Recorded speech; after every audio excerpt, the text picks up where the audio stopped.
اللہ تعالیٰ کر سکتا ہے، کوئی اس کے لیے مشکل نہیں. ہوا علی کل شیء قدیر، اسے ہر شے کی قدرت حاصل ہے.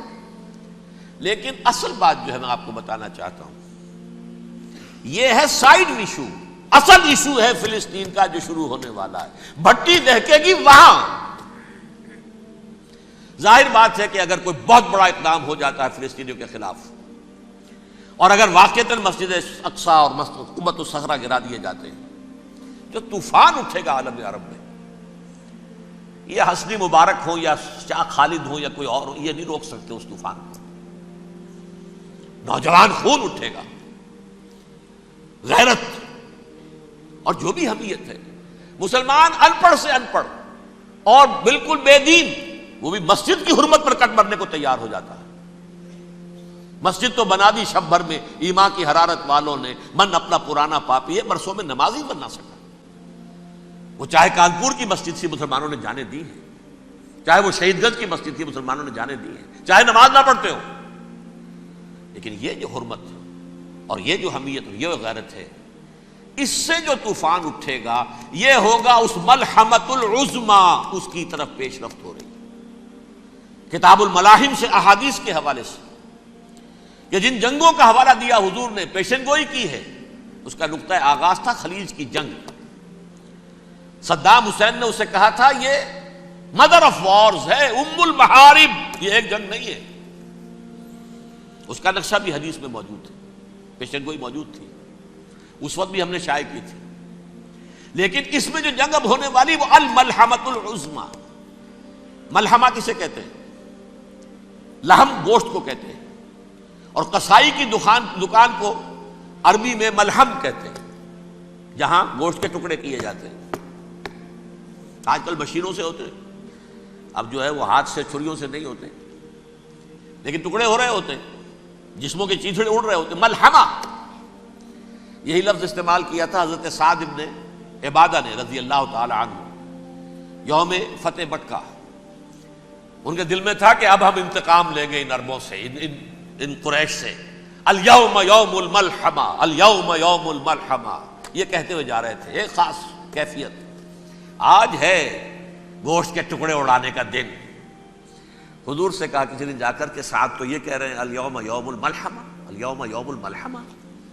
حضور نے فرمایا نہیں، ان سے کہو جا کر الیوم یوم المرحمہ، الیوم یوم المرحمہ، آج رحمت کا دن ہے، آج تو میں ان سب کو معاف کروں گا. لا تثریب علیکم اليوم، میں تم سے وہی بات کہہ رہا ہوں جو میرے بھائی یوسف نے کہی تھی اپنے بھائیوں سے، اذهبوا فانتم الطلقاء، جاؤ تم سب کے سب آزاد. وہ ملحمہ ہے جس کو کہ حضور نے حضرت معاذ بن جبل رضی اللہ تعالیٰ عنہ، اس کی روایت ہے، اس میں سے جو ابو داؤد میں روایت آئی ہے اس میں الملحمۃ العظمی، عظمی مؤنث ہے اعظم کا. آپ کہتے ہیں جنگ عظیم اول، جنگ عظیم دوم، عظیم کا باپ ہو گیا اعظم، سب سے بڑا، اور اس کا مؤنث ہے سب سے بڑی، عظمی. الملحمۃ العظمی، سب سے بڑی لڑائی. میرے نزدیک یہ وار کے معنی میں نہیں ہے، بیٹل کے معنی میں. انگریزی میں یہ دو لفظ علیحدہ ہیں، وار، بیٹل. وار سالوں کو محیط ہوتی ہے، بیٹل کسی ایک خاص جگہ پر جو لڑائی ہوتی ہے اس کو کہتے ہیں. حضور کے اور قریش کے درمیان 6 سالہ وار تھی، جنگ تھی. لیکن battles, battle of Uhud, battle of Badr, یہ بیٹلز تھی، لڑائیاں تھیں. تو عظیم ترین جنگ شاید اس اعتبار سے نہ ہو جیسے کہ ورلڈ وار 1 اور ورلڈ وار 2، یعنی اس کی وسعت کا اتنا معاملہ نہیں اور طوالت کا نہیں. لیکن جو لڑائی جو ہے بیٹل ہونی ہے، جس کو کہ یہ لوگ، یا چونکہ میں نے کہا تھا شروع میں کہ سرما ہے میری آنکھ کا خاک حجاز و حول قدس. نیو ٹیسٹمنٹ کی آخری کتاب ہے the book of revelation, revelation of saint John. اس میں آرمگڈون کہا گیا ہے اسے. ہر مجدون، یہ عبرانی لفظ ہے. ہر کہتے ہیں اونچی جگہ کو، سطح مرتفع. مجدون میگیڈو، میگیڈو ایک وادی ہے، مرتفع، وادی مرتفع. یہ ہے واقع لبنان، اسرائیل اور شام کے درمیان جو ٹکڑا، جو ٹرائنگل بنتی ہے، یہ ہے. یہاں پر بڑی جنگ لڑی جائے گی، اور یہ جنگ صلیب ہوگی جو کہا ہے بش نے، یہ جنگ صلیب. سیکنڈ ملینیم شروع ہوئی تھی تو پہلی صلیبی جنگ ہوئی تھی، تھرڈ ملینیم شروع ہوا ہے، یہ سیکنڈ صلیبی جنگ ہے، یہ کروسیڈ ہے. اور میں اس مرتبہ امریکہ گیا تھا تو پہلی مرتبہ مجھے وہاں ایک رسالہ ملا ٹرمپٹ نام کا. یہ امریکہ کے جو بہت ایکسٹریمسٹ قسم کے پروٹیسٹنٹس ہیں، یہ ان کا رسالہ ہے، اور ان کے بارے میں اب کہا جا رہا ہے وہ کرسچین زائنسٹ ہیں. آپ شاید پہلی مرتبہ یہ لفظ سن رہے ہوں. زائنسٹ تو ہم سمجھتے ہیں یہودیوں کو، کرسچین زائنسٹ وہ ہیں جو ہیں تو عیسائی پروٹیسٹنٹس ہیں، لیکن اسرائیل کے وہ حمایتی یہودیوں سے بڑھ کر ہیں. یہ میری کسی پہلی تقریر میں شاید بہت سے حضرات کو یاد آ جائے، میں نے کہا تھا 4 سال پہلے ہمارا تنظیم اسلامی کا ایک کنونشن ہوا تھا ہوسٹن میں، امریکہ کا جنوبی علاقے کا شہر ہے. ایک سیشن اس میں ہم نے رکھا تھا انٹرفیتھ، ایک عیسائی کو بلایا تھا، ایک یہودی بہت بڑا وہاں کا عالم ہے اس کو بلایا تھا. اس یہودی عالم نے ڈاکٹر وشوگراڈ، جو وہاں کی یونیورسٹی میں پروفیسر ایمیریٹس ہے، اس نے کہا تھا کہ یہ اسرائیل کو تو سپورٹ کر رہے ہیں عیسائی، ہم تو نہیں کر رہے. جو پریکٹسنگ یہودی ہیں وہ زیادہ اسرائیل کے حق میں نہیں تھے، یہ تو سن 67 کے بعد انہوں نے اسرائیل کو تسلیم کیا ہے. وہ تو منتظر تھے کہ ہمارا مسیحا آئے گا تو اس کی قیادت میں جنگ کریں گے، جیسے شیعہ منتظر تھے کہ مہدی موعود آئیں گے تو پھر ہم کچھ کریں گے. وہ امام خمینی نے کہا بھائی جب وہ آئیں گے آ جائیں گے، لیکن ہم کچھ راستہ کے لیے. زائنسٹ نے آگے بڑھ کر ریاست قائم کر لی، اور جب یروشلم پر بھی پورا قبضہ کر لیا تب جو ہے در حقیقت مذہبی یہودی جو ہے پھر انہوں نے اپنایا ہے، اون کیا ہے، اور نئے سیٹلمنٹس جو بھی بنے ہیں وہاں پر اسرائیل میں اس میں اکثر و بیشتر مذہبی یہودی آیا، اور بروکلن کے علاقے سے سب سے بڑھ کر آئے ہیں، جو امریکہ میں نیو یارک کا ایک جنوبی علاقہ ہے، بہت بڑا یہودیوں کا بہت بڑا گڑھ ہے. نیو یارک کو جیو یارک بھی کہا جاتا ہے، وہ تو اصل میں مرکز جو ہے وہ تو یہودیوں کا ہے. اس حوالے سے وہاں پر جو کرسچن زائنسٹ کہلاتے ہیں وہ اسرائیل کے یہودیوں سے بھی بڑھ کر کہیں سپورٹر ہیں. بہرحال اس دوسری صلیبی جنگ کا معاملہ جو میں کہہ رہا تھا، ٹرمپٹ نامی رسالہ، اس کا ایک مضمون ہے دی لاسٹ کروسیڈ. اب یہ آخری کروسیڈ ہے جو شروع ہونے والا ہے. میں تو حیران ہوں کس قدر کھل کے وہ باتیں کرتے ہیں. رومن کیتھولکس کو وہ کہتے ہیں کہ یہ شیطان ہے، یہ پوپ شیطان ہے، یہ یورپ کو اس نے جمع کیا ہے کرسچینٹی کی بنیاد پر، اور اس میں زیادہ تر کیتھولکس ہیں. آپ کو معلوم ہے برطانیہ بڑی مشکل سے شامل ہوا ان کے ساتھ، اس لیے کہ وہ پروٹیسٹنٹس کا سردار تھا، ابھی پوری طرح نہیں ہے. یورپ جو ہے وہ رومن امپائر دوبارہ یہ کھڑی کر رہا ہے، اور در حقیقت یہ جو ہے یہودیوں سے بھی چھیننا چاہتے ہیں اسرائیل کو اور فلسطین کو، اور مسلمانوں سے بھی، اور یہ وہی کروسیڈ جو تھے اربن ثانی کے اس کی تیاری کر رہے ہیں تاکہ وہاں پر عیسائی حکومت قائم ہو جائے، کیتھولکس کی، پوپ کی حکومت قائم ہو جائے، جیسے ایسٹ تیمور میں کر دی ہے. ایسٹ تیمور میں کون سی حکومت بنی ہے؟ Roman Catholic. رومن کیتھولک اسرائیل میں بنے تاکہ یہ سارے مقامات مقدسہ جہاں اسرائیل پیدا ہوئے، حضرت مسیح پیدا ہوئے، بیت لحم کہاں ہے؟ وہی ہے کہ نہیں؟ جہاں سے ریزریکشن ہوا ان کے خیال میں وہ کہاں ہے؟ وہیں پر ہے کہ نہیں؟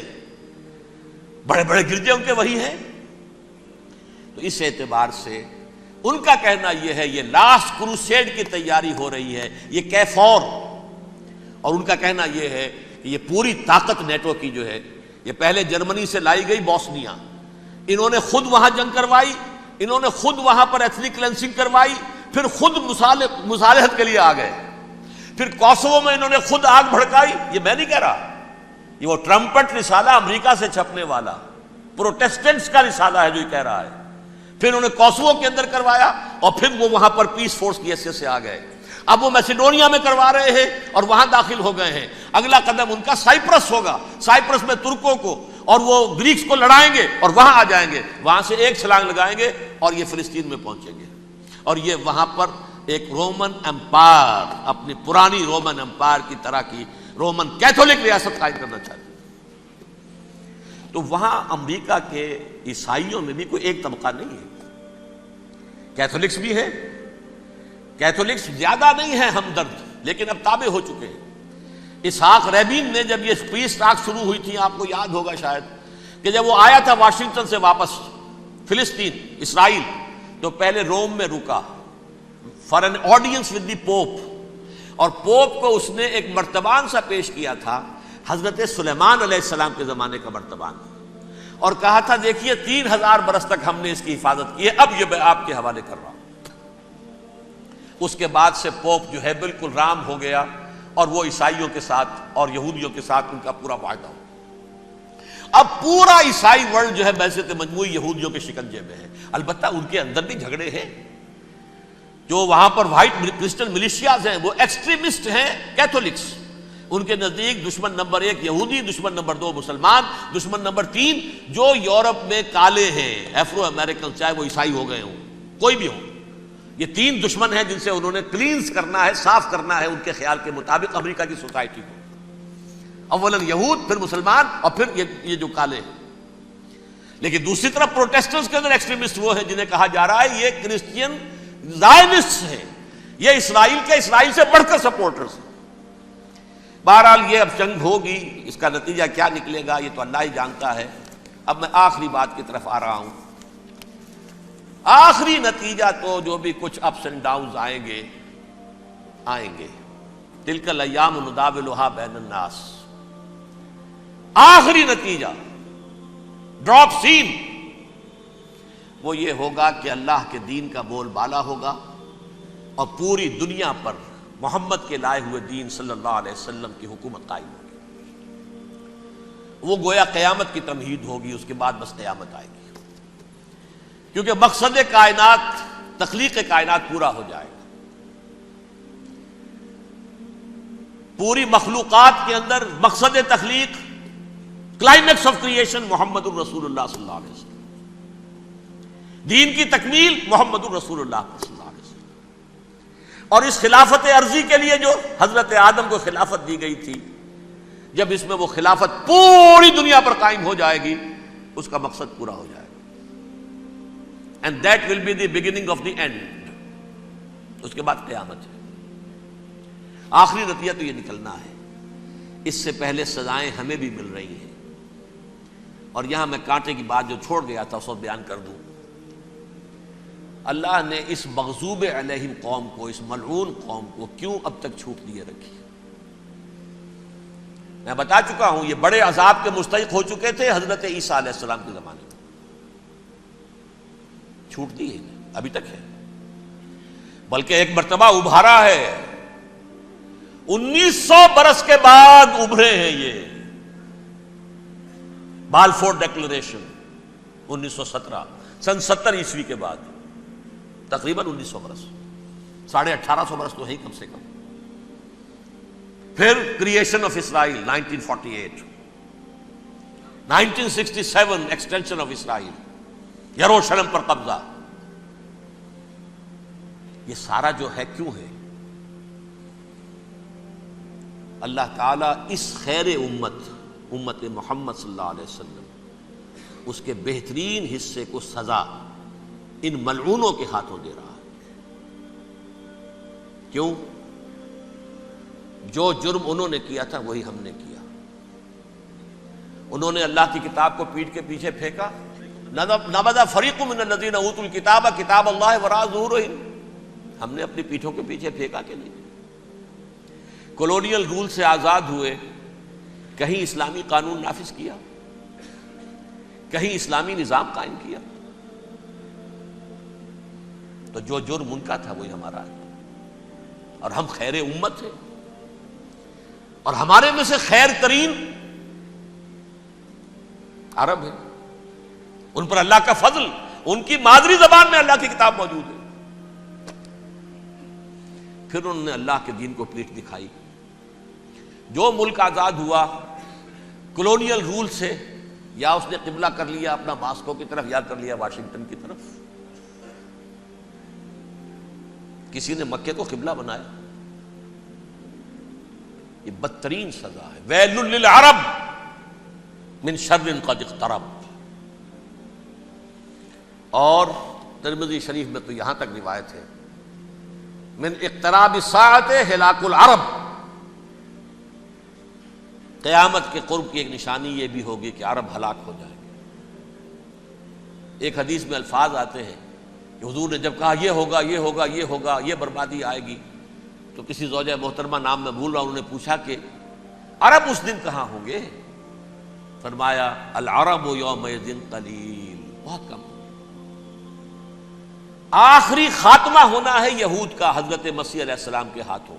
وہ عذاب جو 2000 برس تک ان سے ٹلا رہا وہ آئے گا اور ان کے رسول ہی کے ہاتھوں آئے گا. لیکن اس سے پہلے مسلمانوں پر یہ عذاب آ رہا ہے، ہولوکاسٹ کے درجے کا عذاب آ رہا ہے. البتہ ہم پاکستانی اس میں یوں سمجھ لیجئے کہ وہ تو خبریں موجود ہیں احادیث میں، وہاں تو جو ہونا ہے. اتنے انسان مریں گے کہ ایک پرندہ جو ہے اڑتا چلا جائے گا، وہ نہیں چاہے گا کہ نیچے اترے تو کسی لاش پر اترے، اسے جگہ نہیں ملے گی زمین خالی کر کہیں اتر سکے، تھک ہار کر گرے گا، مرے گا تو بھی لاش کے اوپر گرے گا. یہ الفاظ ہیں حضور کے صلی اللہ علیہ وسلم. الملحمۃ العظمیٰ الملحمۃ الکبریٰ. یہ لاسٹ کروسیڈ ٹرمپٹ اخبار نے، میں اس کا فوٹو اسٹیٹ بھی کبھی آپ کو دکھا دوں، ویسے میرے ساتھ ہے وہ رسالہ ٹرمپٹ.